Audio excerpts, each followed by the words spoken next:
Hey everyone, Eezore here with another video about Gems of War. Today's going to be more of an intermediate tips and tricks for you.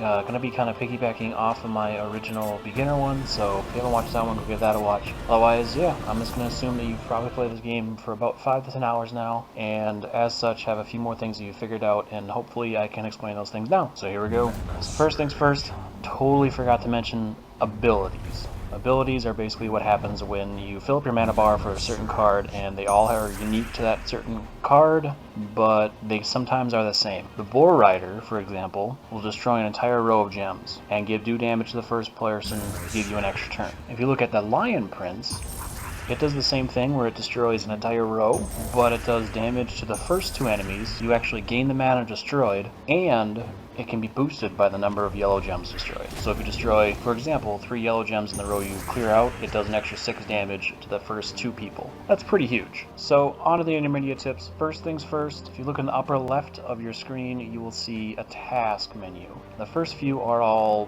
the same. You will get certain ones for a certain period of time until eventually they turn into daily quests. Like I said, you have to go through the entire amount, so there are some annoying ones that you have to just kind of grind through.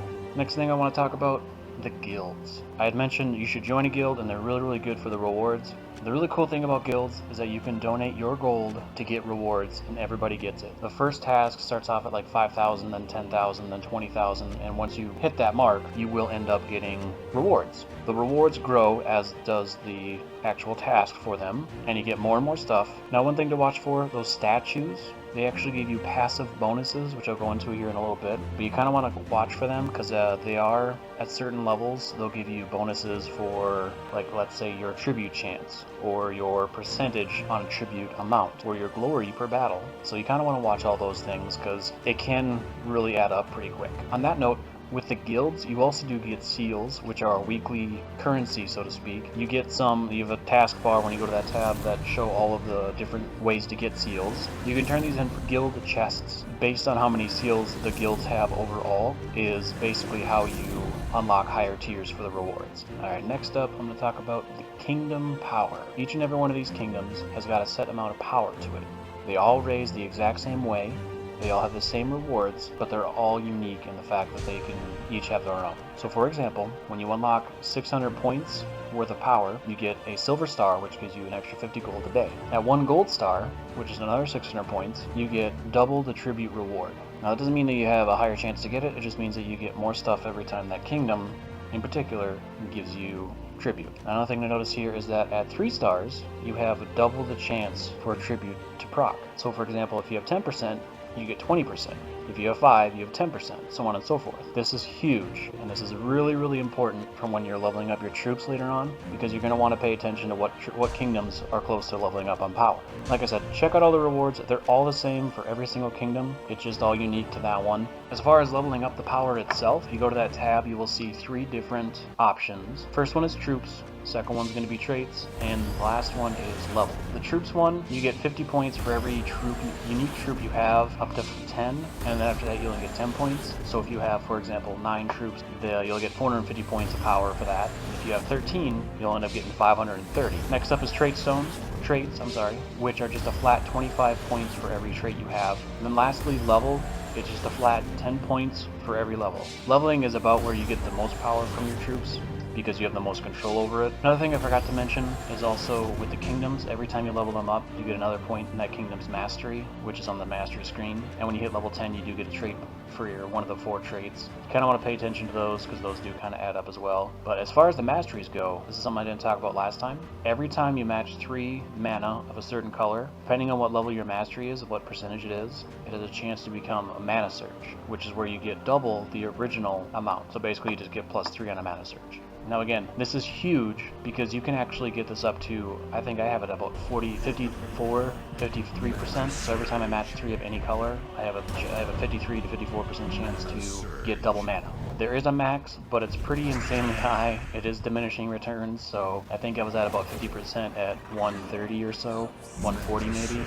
And with Masteries, as I had said previously, they level up with kingdoms. They go also with the guilds, the different statues. So if you level up the blue statue in your guild, you get +1 blue, red one, +1 red, so on and so forth. The statues cap out at level 100.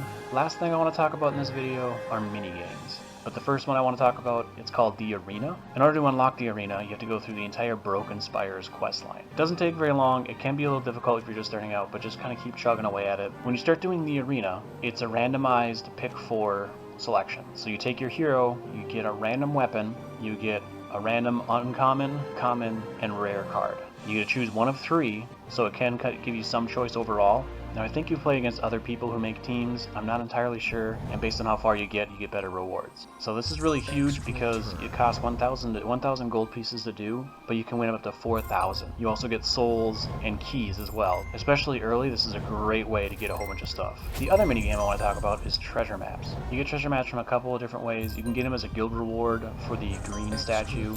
You can also get them if you cascade a few times, just in the normal game. I think it's like 4, but in the end you need to unlock Zulkari in order to use them. Once you get all done with the quest line, they should unlock, and the maps are really fun. Basically you have a set amount of turns to get as much treasure as possible. Whenever you match 3, you unlock the next tier treasure, so when you go from copper, it goes into silver, silver into gold, then bags and chests and so on and so forth. The whole guide is on the right for how it goes and what it unlocks. You can get really good rewards from this, and it's actually pretty fun.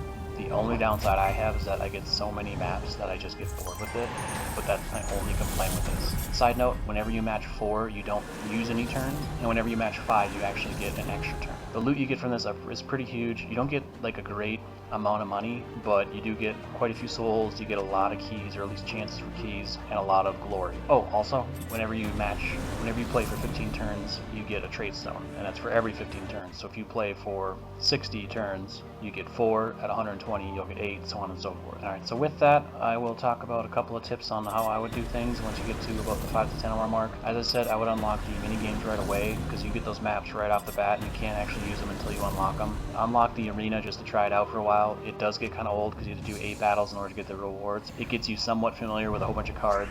I've said this before, but I'm going to say it again.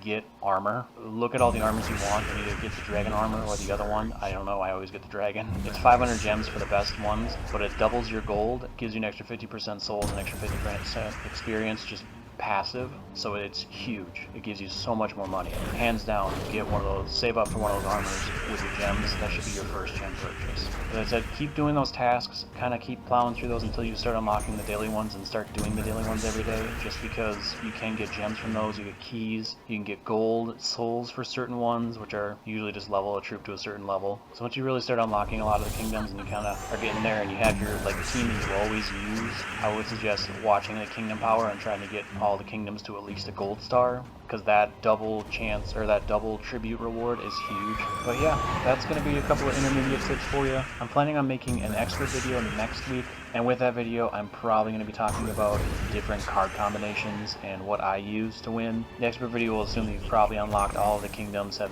quite a few of the cards, and I'll show you my go-to ones. I'll break down a couple of the cards too, just to kind of say, hey, these are really good. Try to do that. So if there's anything else you want me to explain, just leave a comment down below. Just let me know if there's anything I missed that's going to be helpful for you, or if you have questions on anything I've covered. I'm trying my best to kind of cover everything in this game. There's a lot to it, but I've played it so much that I feel that I'm not necessarily an expert, but pretty well versed in it. But yeah, hope the video helped. If it did, give it a like. If you don't want to miss the next video, just give me a subscribe. That way you don't miss it. So I've been Eezore, and until next time, keep your story going.